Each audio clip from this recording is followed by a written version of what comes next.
The Trivium: grammar, logic, and rhetoric, and in particular, logic, where there's just a number of different people who absolutely forego considering logical fallacies.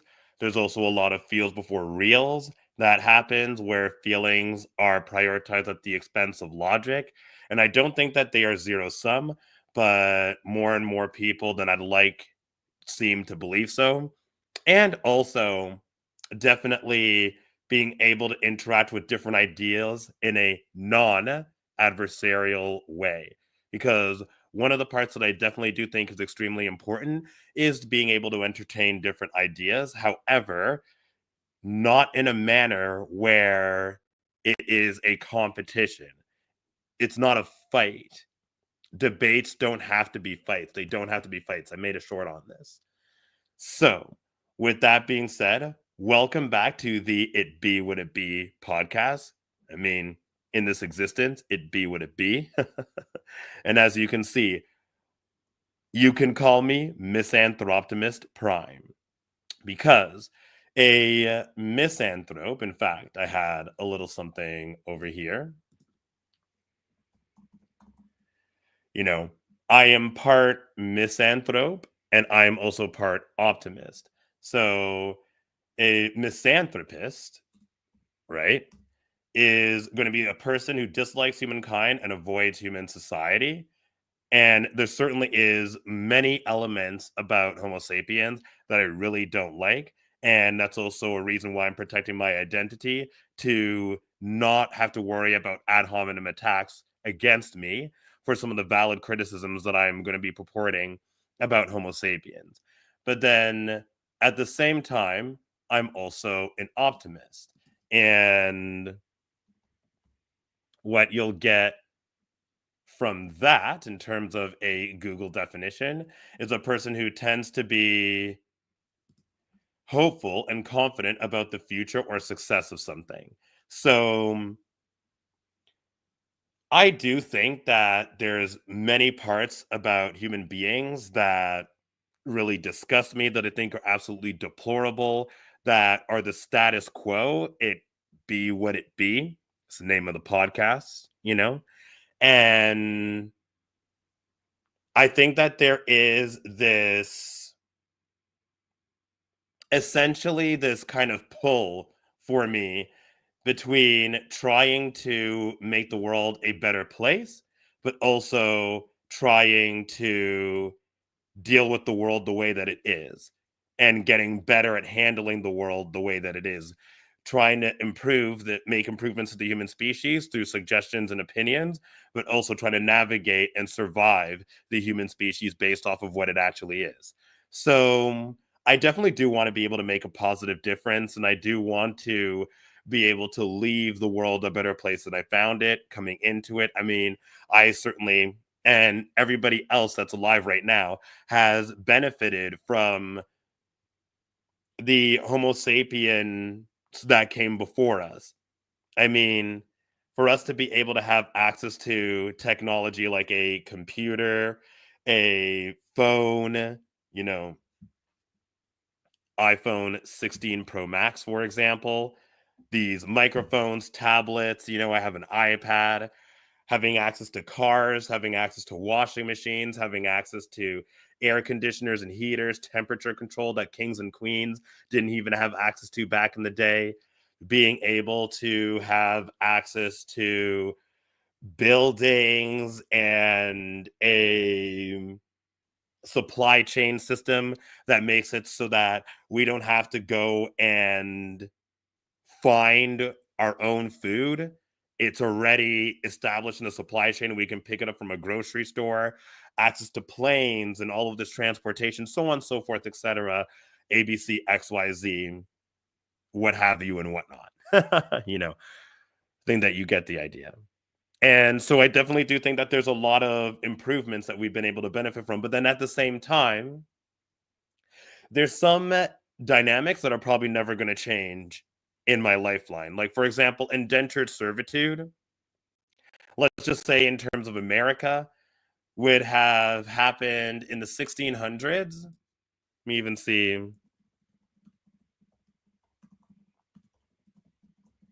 Let me even see here. 1619, yep. And so that would have gone on for centuries, right? Up until 1860. Let me just make sure here. 1619. In fact, you know what? Like I could totally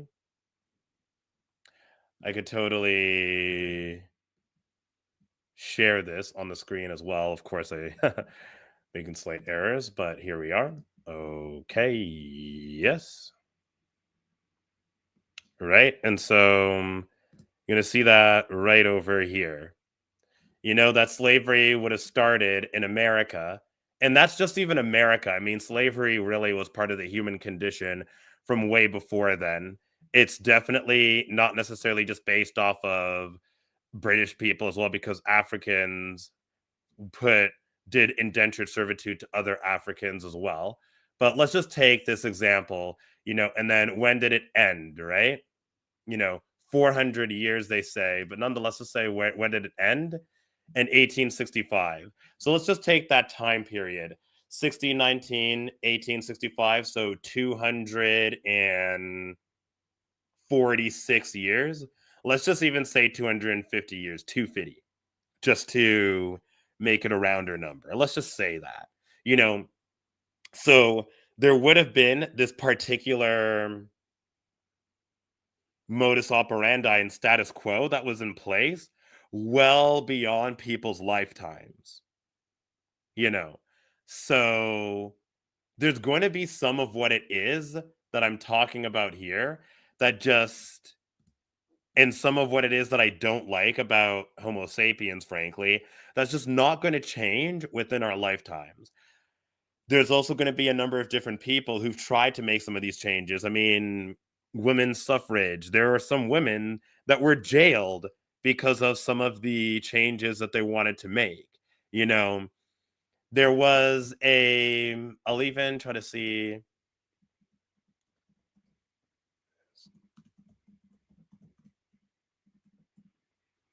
There was a socialist American presidential candidate.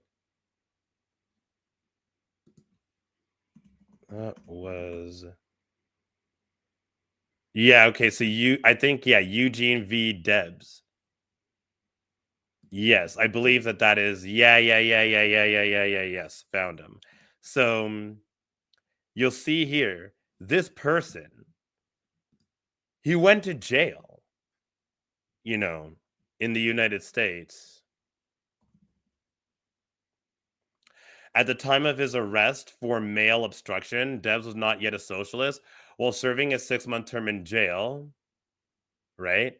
At Woodstock, Illinois, Debs and his ARU comrades received a steady stream of letters, books, and pamphlets in the mail from socialists around the country. Debs received several recalled. Debs recalled several years later. Now, blah blah blah. There's a bunch more about that, but basically, he ran for president of the United States, and he ran from jail. And all I'm just trying to say is that, I mean, even Martin Luther King got deleted. I'm trying to be YouTube safe with some of the words that I'm trying to say. And he was trying to advocate for change as well. So it's just interesting. There's some of these changes that some of these people do. Some people who are falling on the sword, you know, this kind of mentality of I'm willing to go down, right? I'm willing to go down so that my side has a chance. And me, I'm just trying to curb that because I don't want to end up homeless in jail or deleted because of some of what it is that I have to say.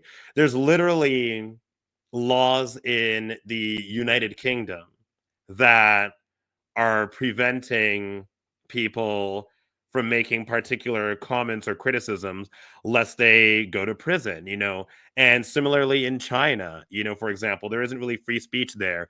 In Thailand, there's not really free speech. If you criticize a particular business, there's defamation laws where you get arrested, go to jail, and you're not even allowed to criticize the royal family there at all, you know. And you can imagine all over the world, there isn't really free speech, even in these Western countries where, oh, in the United States, there is the First Amendment, but yo, there's there really isn't free speech. Even beyond that, there's an Overton window. So you may actually have, you know, free speech protections, which even then, I mean, and some of this I do agree with, like not saying fire in a crowded theater, not saying bomb in an airport. I agree with that, right? However, there's an Overton window where if particular criticisms were made about, say, for example, a particular series, a particular demographic of people, minority groups, that is considered to be absolutely deplorable and absolutely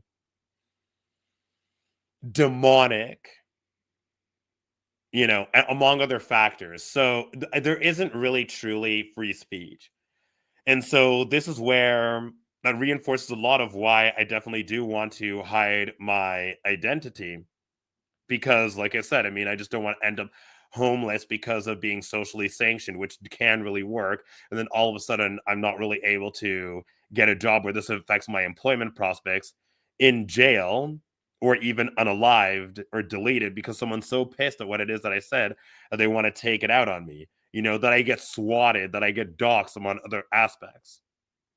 And with all that being said, while I am misanthropic and I'm a misanthropist, I am also an optimist, and that is where Misanthroptimist Prime comes in, who I am. And I am calling all other misanthroptimists around the world to join me and to subscribe to this YouTube channel, which I will be talking about more as of right now. Because certainly, if my keyboard is embarrassing me right now, very interesting. Okay, I'm going to pivot. And now this is very interesting. Very weird. Okay. That was had a technical difficulty there for a moment, which was not ideal, but nonetheless, it looks like we're back in business. So I'm just going to take that for what it is. And so the YouTube channel definitely has been growing, and I'm very grateful for that. For as you can see, I'm unveiling and addressing the mechanics of people, interpersonal interactions, societal influences, and life in general. Because throughout my life, many people would claim that intangibles are not quantifiable and that situations in life just happen, and that it is impossible to be articulated or to put into words. That never sat well with me. Hence, here I am sharing some of what I've discovered while continuing to learn more along the way, and also while not letting the behaviors of the Homo sapien species as a whole off the hook. Some people that inspire my content include Robert Greene, Ryan Holiday, or the Daily Stoic, Mark Manson, the author of The Subtle Art of Not Giving an F, Chris Williamson, Dr. Orion Taraban, or Psychax, and more, even like Jennifer Brick, for example. Definitely like to use a series of the social sciences and just in general being able to evaluate, as I was saying, people, interpersonal interactions, societal influences, and life in general, and breaking that down and explaining what it is that's actually going on in this YouTube channel, fresh for 2025, which is going to be ending this week. I cannot believe it's already been a month into 2025. 34 videos up on the channel, more than 4,000 views, 13 subscribers, and even a number of other social media pages as well. I'll let you take a look also at, say, for example, my Instagram. Definitely would be very grateful for you to follow me on Instagram. 0 followers at the moment. However, there's been a lot of traction that I'm happy with on the reels. Pretty much every single reel that I have is over 100 views. Pretty much every single one, a majority of them. Even one of them ended up having 200 views from earlier on, 8 videos ago, which I'm very grateful for. And what I'm also grateful for is TikTok. as well. For what you can see in TikTok, that I am definitely getting even more and more people that are just liking my content. TikTok is still going strong, arguably my strongest platform, having 21 followers on TikTok, continuing to just keep on going and going. Now I have, as you can see, a total of 30 videos on TikTok. So I've really been grinding pretty hard, trying to do a new video every single day in that regard. But with that being said, certainly want to get into the contents of today's stream, and that is going to be in regards to the trivium. So the trivium, once again, it is grammar, rhetoric, grammar, logic, and rhetoric. And I made a mistake by pointing to this finger earlier on. I meant to be pointing to this finger. So that is going to be in terms of logic, and logic definitely is just a part of the trivium that I haven't spoken about yet. I've spoken about grammar ad nauseum, and I've also spoken about rhetoric as well, and how I definitely think that the way that people present their information can be particularly sleazy, for sure, as well as in terms of grammar, that there's just a lot of people that I definitely do think are linguistically lazy and are not really trying to do the most to be able to articulate themselves. I think that there's a lot of people that suffer from alexithymia and who are incompetent at being able to articulate their emotions and their feelings. And I think that there's a lot of people that stop short at just, oh, there's no words to describe this particular feeling. I think that that's exceptionally lazy. I think that there's a lot of people that go on about how, oh, that intangibles are not quantifiable, and that words are very insufficient, but I just really don't think so. And I like to find the words to be able to describe what it is that I'm feeling, to be able to describe the phenomenon that I am experiencing. And I just think that words are very underutilized and used very sleazily, for sure. And that's something that I want to be able to address. This is one of those areas where, I mean, I'm misanthropic about that. I definitely think that there's so much more that people could do to be able to better articulate what it is that they're trying to convey. And I hope to be able to encourage that and to show other opportunities to be able to do that and to enhance that, because I think that language is absolutely beautiful. I'm trying to be trilingual as best as possible myself. So that is something that is also particularly important to me. But nonetheless, there's also logic as well, in which case, just as I was saying in the beginning of the video, that there is a multitude of different logical fallacies that I think are absolutely ridiculous that people would resort to. However, some people do resort to that to be disingenuous in some of the conversations that they're having with other people, or to be able to be more persuasive by just breaching and violating these logical fallacies. So I definitely want to bring that up as well. But then there's also, in terms of debate as well, that I definitely think that there's a lot about debate that is very corrupted, and that I really just don't like the direction that a lot of this has gone in, you know? And so what I'm going to start off with first is this website that I discovered some time ago. And it is called the School of Thought. So, the purpose of the School of Thought is to help us question all schools of thought.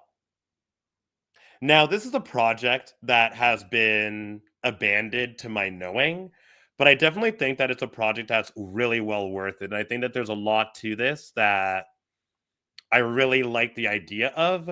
However, unfortunately, it is not something that has really been continued. Argumentation, philosophy, critical thinking, cognitive biases. I think that there's a lot of great stuff here, great content here. Because I don't like to say thing or stuff. I want to be able to exercise more of my vocabulary. So, the School of Thought International is a nonprofit organization dedicated to promoting critical thinking, reason, and understanding. Our free resources, published under Creative Commons licenses, have reached over 30 million people in 7 languages. We believe that in order to rise to the challenges of the 21st century, we need to teach the next generation how to think rather than what to think, which I've said before in a multitude of shorts, that there are a number of schools, like not school of thought or not schools of thought, but there is another of education facilities that teach people what to think instead of how to think, and that there's also just societal propaganda. I mean, people in the United States or in like Western, more capitalist countries are going to be taught that capitalism is the shit, like it's that's what's up and that's what's happening, what you know, and that people in more communist countries such as say Russia are going to be taught that communism is the shit and that that's what's hip and that's what's up and that's what's better. So depending on where you are, I mean, even like individualism versus collectivism, depending on where you are, you're going to be conditioned into a particular way of thinking, and you're going to be effectively taught that that is what is normal, that is what the ideal is. I mean, pretty much every single country on this planet thinks that they are the shit, and they think that they're the best place on earth nonetheless, and that we can do so by using world-class design, code, and creative, making it freely available to everyone. Give a man a fish, feed him for a day, teach a child to think, and she'll grow up to enact legislation that saves our resources for future generations. I love it. They do have a Patreon. We are attempting something quite ambitious to save the world from itself by popularizing critical thinking, reason, and understanding. Please consider joining us in counteracting the descent into an aggressively irrational idiocracy that will result in the downfall of civilization at patreon.com/the school of thought.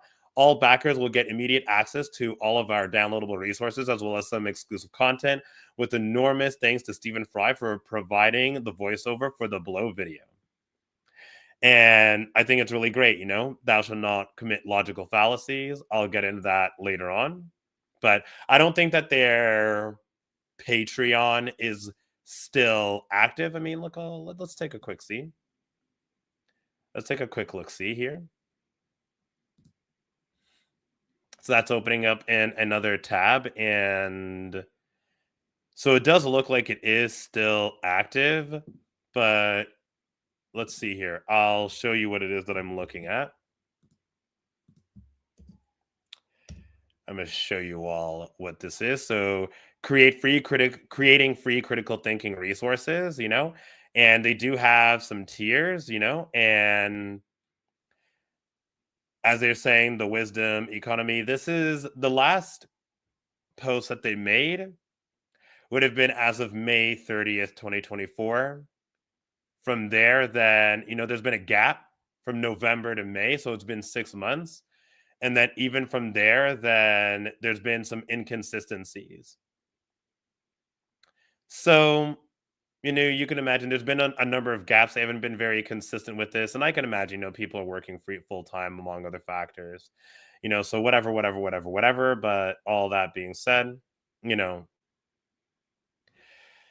it's just it's too bad that their initiative stopped, but I hope to be able to pick up some of the pieces of some of what it is that they're saying and advocating for, and I definitely am quoting where I'm getting my work from. So I hope that that's also going to be recognized as well.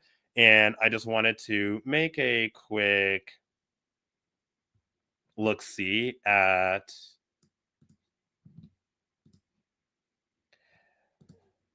yeah, just wanted to just make sure that there was just no technical issues.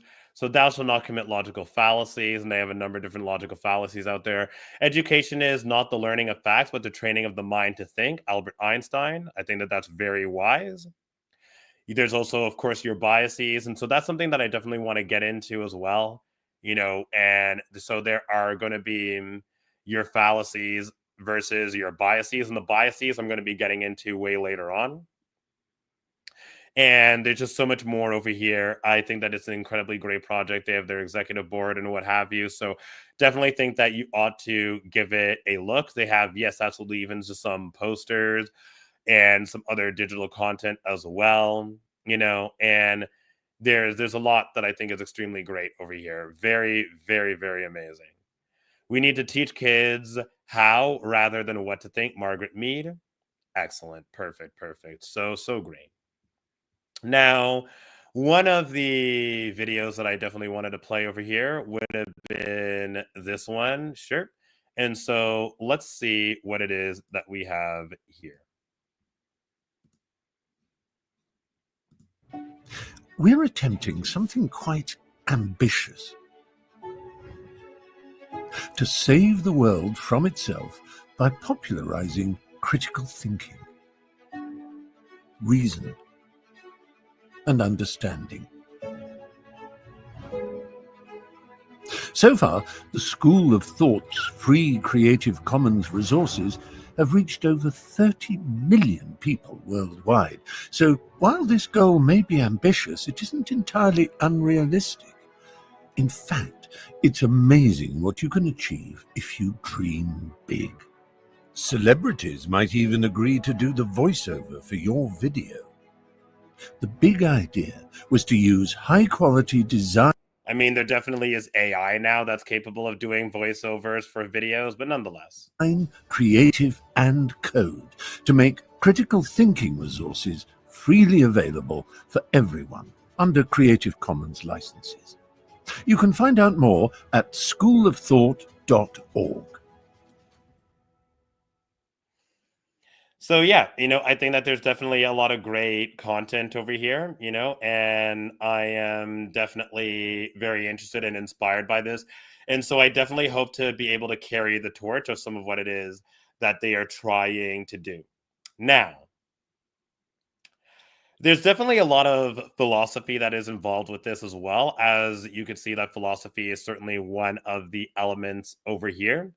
And so some of what it is that I definitely want to be able to advocate for in regards to that, I really like Crash Course. I use Crash Course in my last video about rhetoric as well, for sure, and I definitely think that there is a lot of merit to what Crash Course has to offer. And so I'm going to use that again here to display yet another video. Going to try to be as mindful of as I can of the copyright as well. Have you ever felt like the career path you've always wanted As you can was see, I'm just out of definitely reach? a At Trios, channel, we believe every but people who so I'm definitely a new channel, so I definitely don't have, you know, YouTube Premium on this new channel, but nonetheless, I'm going to try to display this and I'm going to try to be as effective as I can at trying to communicate some of this while also trying to, frankly, navigate the copyright and not get flagged. So bear with me. But nonetheless, people who practice philosophy practice philosophy are also simply people who ask why, who are willing to challenge something that doesn't seem right, to listen to other people's opinions, and to be ever ready to accept new truths if the evidence is there. These are parents who talk with their kids about why they have to do things rather than. And I just really, really, really like that. So I'm just going to bring myself up over here just to be able to make some differences to the video. And, people who practice philosophy are also simply people who ask why. I definitely think there's a lot of merit to that because one of the things that, and I'm going to be getting to that later on in this live stream, that I think is very annoying is that there's a lot of people who, if you're asking why, they assume that you don't know why. They don't necessarily think that it's like the Socratic method that someone is using. And literally in the timestamp, you'll notice at the very bottom there that it says Socrates right. Let's see here over here. It says Socrates right there. So the Socratic method, and if I'm asking you, like, why is it that you do what it is that you do? Sure, like I'm trying to seek to understand, but some of the people they respond with this mentality of I'm right. And therefore I'm explaining to you what the right way of operating is, which I think is absolutely ridiculous. I just think that there's a lot of arrogance that a lot of people exhibit. And I've said this also in a number of my different shorts as well. They're not going to say, this is what I believe. They're not going to say, I think. They're not going to present their opinion as an opinion. They're going to present their opinion as a fact, or they just think outright that they're right. And they're going to assert what it is that they believe in, which I think is really just a display of their arrogance. I don't think that that's confidence.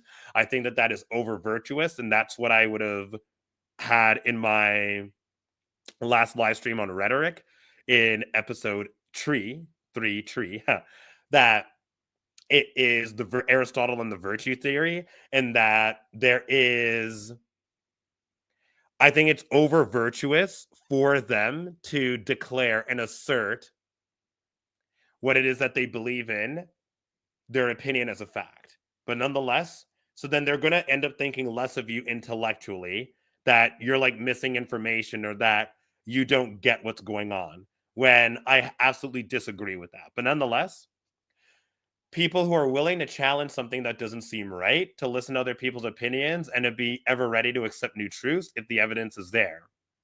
We're going to talk about that. But also, to challenge something that's right, I'm going to get to this more as well. But I mean, some people, if they believe that they're being challenged, they believe that they're being attacked. And I think that that's way too sensitive. In some cases, absolutely you are. But I think that that's way too sensitive and way too short-sighted on the intentions of the other person. Nonetheless, people and human nature don't seem to necessarily operate that way. And they get really defensive and antagonistic, which I think is extremely disgusting, but nonetheless, it be what it be. I'm trying to call it out, trying to call out the human species as a whole, being like, I don't think that this is ideal.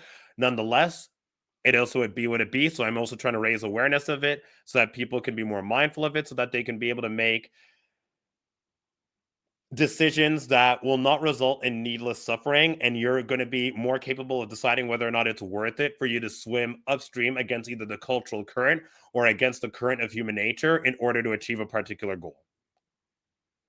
Nonetheless, I digress. If the evidence is there. These are parents who talk with their kids about why they have to do things rather than just issuing edicts, who even let their children have a hand in decision-making when appropriate. These are enlightened employers and mindful workers. Philosophers actually make good bosses, and they make good employees in whatever... Okay, so just on that, I'm going to bring this back up.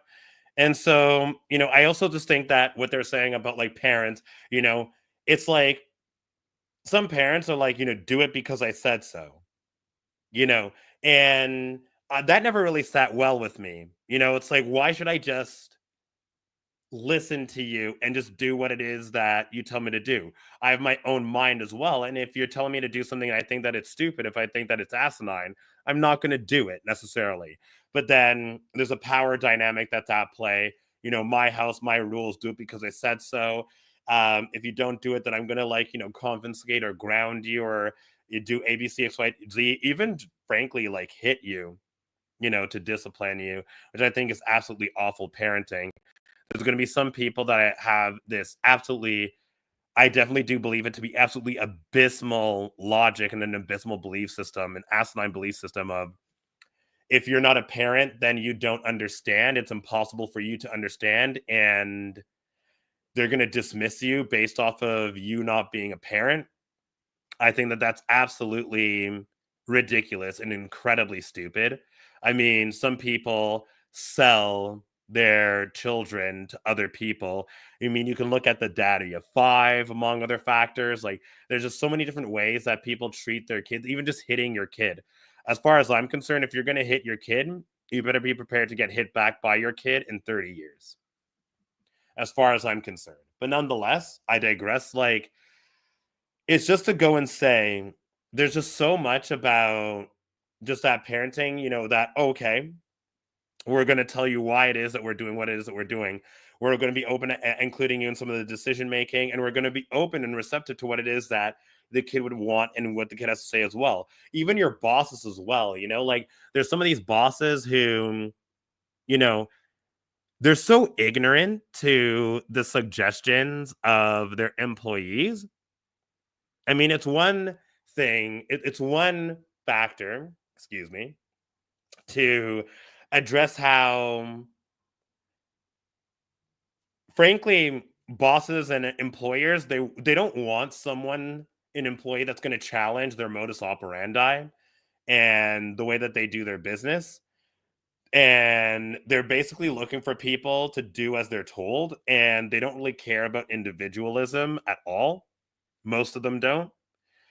So, okay, fine. You know what? I mean, I think that there's a lot of issues with that. I essentially think that working as an employee is a form of indentured servitude, especially when the pay doesn't give a surplus of disposable income. But nonetheless, I digress. There's also this element of that I really, really don't like, that there's this ignorance. I mean, okay, so sure, you want me to help the company get richer, and you want me to be able to help my direct boss look good in front of their other bosses. Okay, fine. But then it gets to this point where now all of a sudden they don't really care about your ideas. Your ideas, that they're completely ignorant to your ideas that you're doing in with the intention of trying to improve the outcomes of the business, and to make the business more money, or to save the business, and it is, and to make it so that the business is spending less and to save on the expenses of the business. Can be completely very much so ignorant to that, thinking that you're completely unqualified or incapable of making this decision. Again, it's one of those logical fallacies. It's appeal to authority, which I just think that that's really dumb. I think that that's so stupid. There's another word that I would like to use that starts with R, that, RETARDED, that I'd love to use, but I'm on YouTube. But nonetheless, without being respectful to time, I just think that that's so dumb how they would just absolutely neglect. Like, your employee could come up with an idea that revolutionizes your business way better than any idea that you could have come up with. Especially if you want some of these people to be your managers, if you're trying to like open up a multitude of different branches, you're going to have to rely on the discretion of some of these different people. And yet you just assume that they're completely incompetent and incapable of being able to have the judgment and the creativity and a certain level of creative freedom to be able to improve your business. Absolutely asinine. And I think that if you identify with that, I think that you're an imbecile. Straight up. Nonetheless. Profession they choose, because philosophy teaches you to be creative, flexible, and holistic in your vision and thinking. To live as a philosopher means to never stop questioning and to never stop striving for truth, to continue working to live better, to know more, and to revise your position based on new evidence. Philosophers And there's not really that many people who are going to revise their position based off of new evidence. It just doesn't necessarily happen. And even on top of that, there's not really a lot of people that, oh, how dare you question me? How dare you challenge me? What? You're saying that I'm not right? You've attacked me. They're not open themselves to changing their position based off of new evidence. And I'm going to get to that later on as well. But like, I just think that it's absolutely abysmal, ridiculous. I'm very misanthropic about that. I'd like to inspire change on that, but at the same time, so try to make the world a better place, but also it be what it be. Name of the podcast. are convinced that this is the best way to live a good life. Today, we talked about what it means. Philosophers are convinced that this is the best way to live a good life, So there you have it, and I definitely think that there's so much about Crash Course that I really find to be very amazing. I'm going to give that video a like for sure, And so there's another facet to this that I got from the school of thought as well. And I want to bring that up too. So, I definitely advocate for logic to be used. I don't necessarily want there to be, a feels before real society. I don't think that feels and reals, or emotion and logic, are zero sum. Unfortunately, some people do think that, which that if you're being honest, it's like brutally honest. And I think that that's absolutely absurd. In fact, I actually do have a quote here And I'm going to bring it up. And the quote is that honesty without kindness is brutality. Kindness without honesty is manipulation. I'll read that one more time so it doesn't go over your head, right? Honesty without kindness is brutality, and kindness without honesty is manipulation. Okay.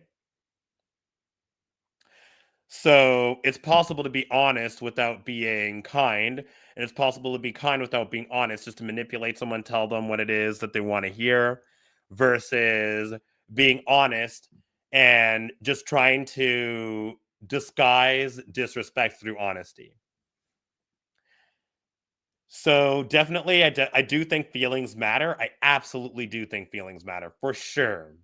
But I also think that some information needs to be said. And I also do believe that there is brutal honesty as well. But there's more to it than that. I know that this was somewhere I would have seen it. Okay, so that was the initial video. I know that it's here somewhere. And yes, here we go. Found it. Found it. Yes, indeed. Absolutely. Okay. So let's go. You may have noticed the world is becoming an insufferable hellhole of aggressively irrational division and screamy pointlessness. Wingnut and libtard. Interesting.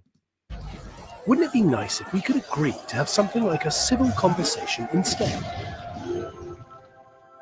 Well, now we can, by agreeing to the rules of civil conversation at the rather aptly named the rulesofcivilconversation.org website.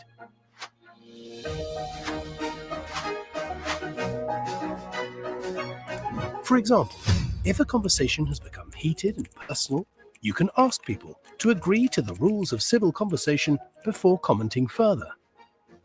Or when you're posting something you think might result in controversy, you can preemptively ask commenters to agree to the rules of civil conversation before engaging. Or perhaps if a family member or friend's beliefs have diverged from your own, it might serve to avoid an all-caps screaming match.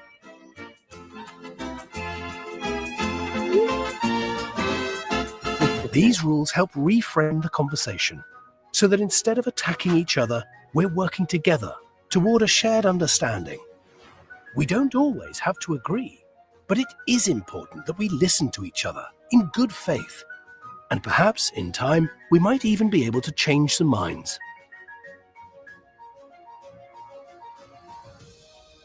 Visit the rulesofcivilconversation.org to try it out. You can also download free printable posters and images, which you might want to share, like the world depends on it. This free service is provided by non-profit organization schoolofthought.org. And there you have it. So I think that it would be a fantastic idea to listen to what it is that they have proposed, and I think I might have just passed by it, but nonetheless, the rules of civilconversation.org. Let's go take a look at this. So please agree to the rules of civil conversation. I resolve to try and reach a shared understanding rather than win the argument. To clarify with others to make sure I genuinely understand their perspective. Endeavor to avoid committing logical fallacies in support of my claims. Attempt to account for my own biases and try to be intellectually humble. Try to be reasonable, rational, and create coherent arguments. Refrain from personal attacks, sarcasm, and mean-spiritedness. Use the principle of charity to see the merits of other points of view in the best light. Remain genuinely receptive to changing my mind if presented with compelling arguments or evidence. This is not a legal contract, just a promise to act in good faith. See below for more info. We already watched the explainer video, but about this project, they really already pretty much talked about this.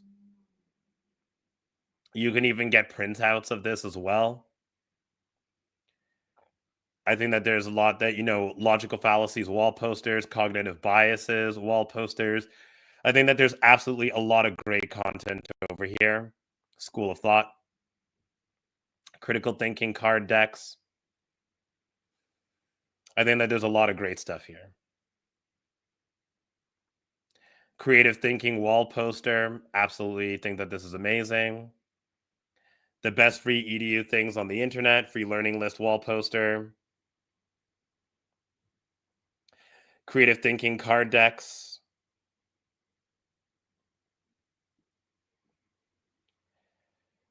And back to the beginning in their virtual room that they've created. And then there's just so much more that's there, but more content for sure. But nonetheless, I mean, I definitely think that these are worth going through.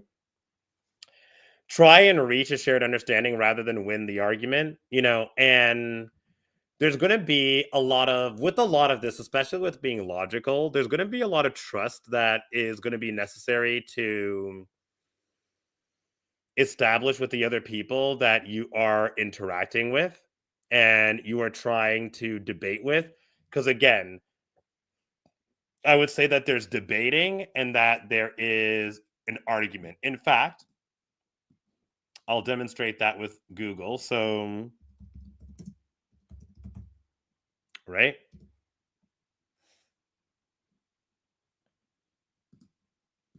So let's say this, a debate, a formal discussion on a particular topic in a public meeting or legislative assembly in which opposing arguments are put forward. Argue about a subject, especially in a formal manner. Consider a possible course of action in one's mind before reaching a decision. An argument about a particular subject, especially one in which many people are involved. Discuss, talk over, talk through, give some thought to, confer about, exchange views, discussion, discourse, parlay, argument, dispute, and okay, yeah. This is great. What is the simple definition of a debate? A discussion between people in which they express different opinions about something. Now, right? Take a look at this.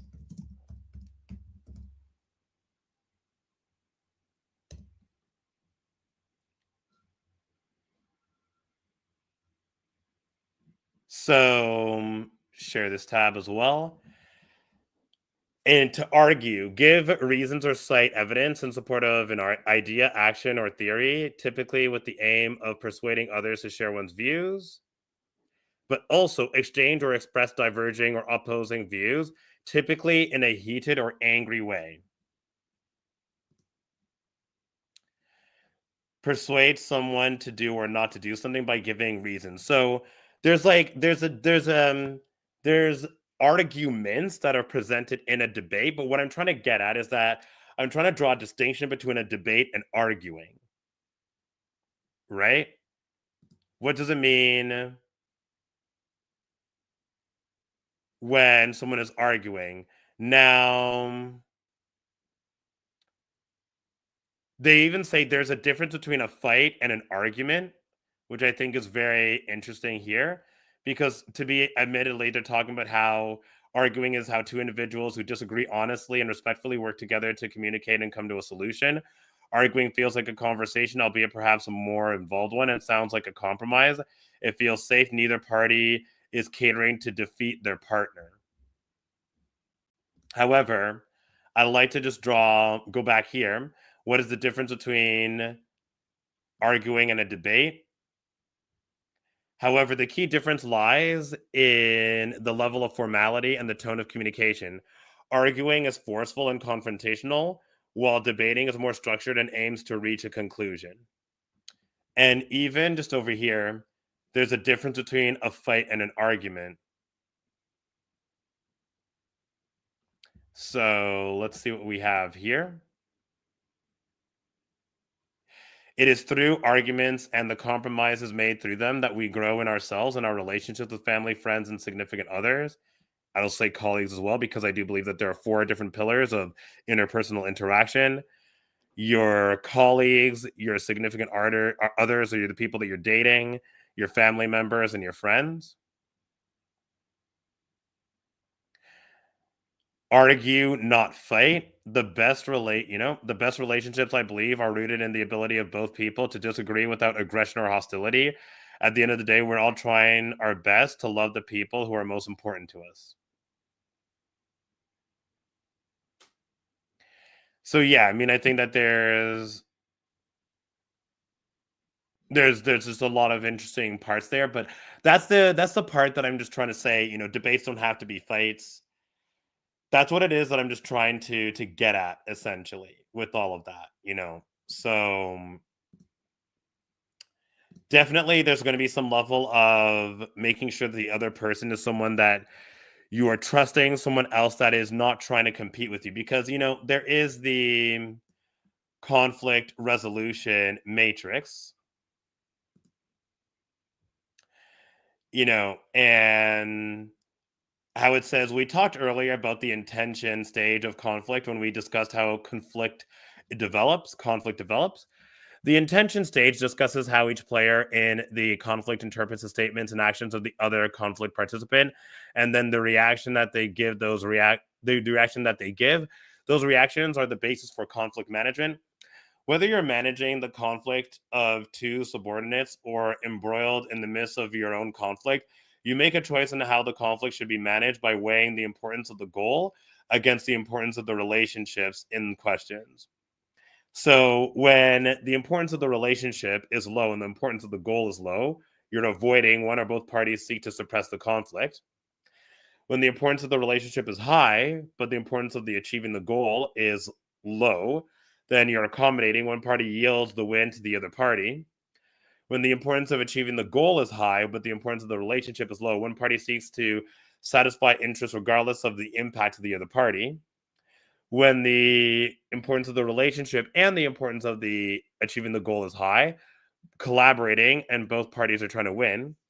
And if it's somewhere in the middle, then a compromise. Both parties win and give up something.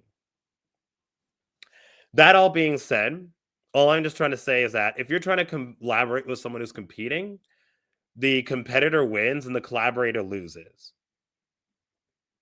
And I think that the collaborator is trying to be the person who is trying to be the bigger and better person, the person that's trying to be more empathetic, and the person who cares more about the relationship.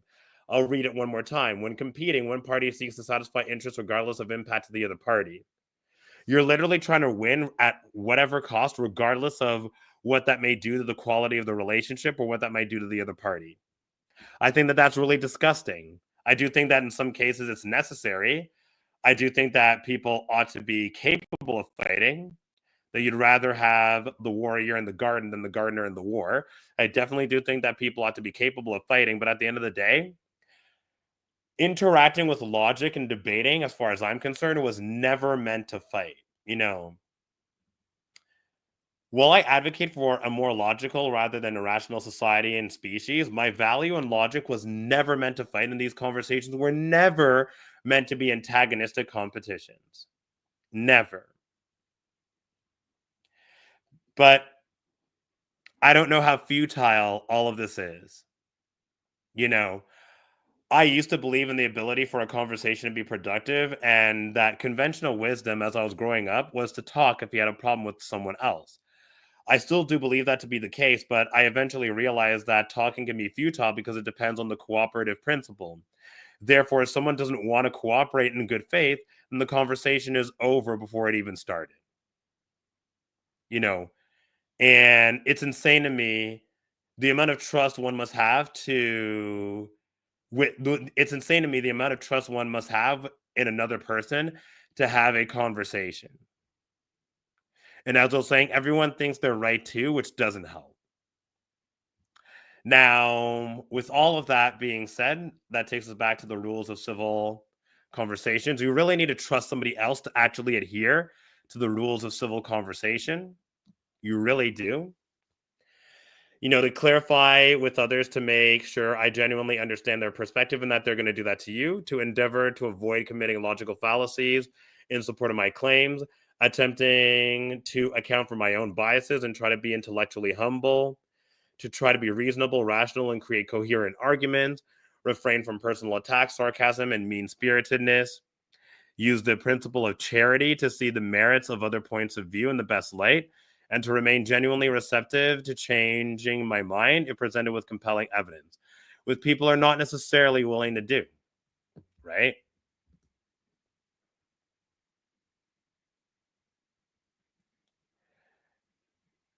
And I'll just share this tab as well in terms of the principle of charity. The principle of charity suggests we should assume good intentions about others and their ideas and give them the benefit of doubt before criticizing them, which I think is very difficult to do. I mean, there's so much like charity is about how we hear what is being said and ensuring that we give the things we hear every possibility to convince us before we seek to rebut them. But I talked about in the last live stream as well with rhetoric, logos, ethos, and pathos. That logos is definitely logic, but ethos, in someone's character and their personality, is also going to be a factor as well. I mean, can I actually trust the person and what it is that they're saying? Because some people, they go into these conversations with a particular goal. They're completely ignorant to what it is that you have to say. They want to compete with you. They want to win. They want to get their way. I think that this is an absolutely extremely sleazy way of trying to interact with another person. I think it's an absolutely horrible and abysmal way to try to interact with another person. I definitely do think that people need to be capable of fighting in that regard. But I mean, it can be so horrible, whether or not it's a parent or even like, a boss.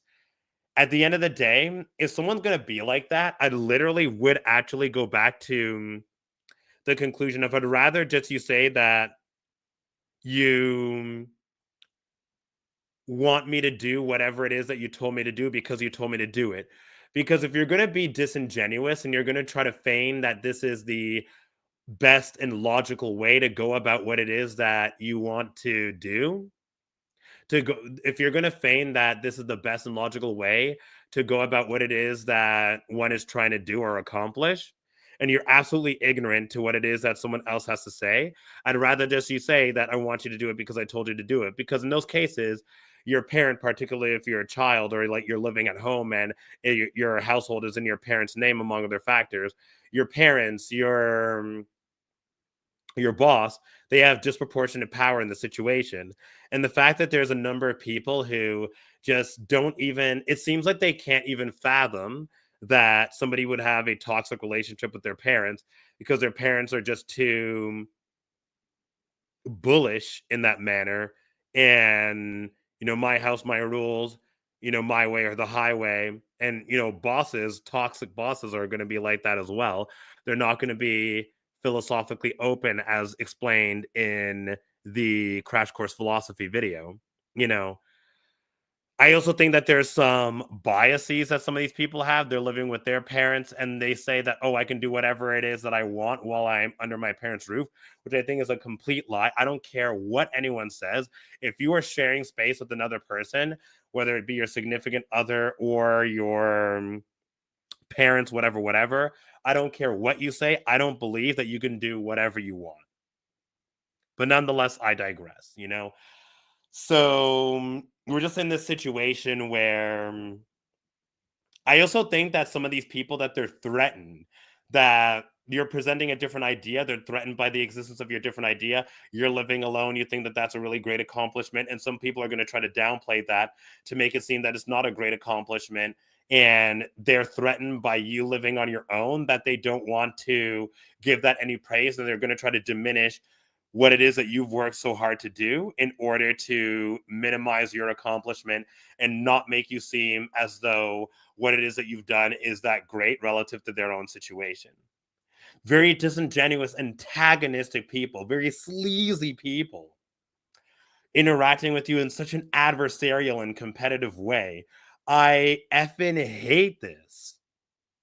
And people are like that. It be what it be. So I think it's tough to give people that charity. I think it's tough to just trust other people like that because they're so untrustworthy. The world is filled with lies. I made a short on this. They're so untrustworthy. But nonetheless, I digress. So there definitely is a lot more that I want to get into, but I am trying to get better at trying to make these streams a lot shorter. So I will say that there is going to be a part 2 to this.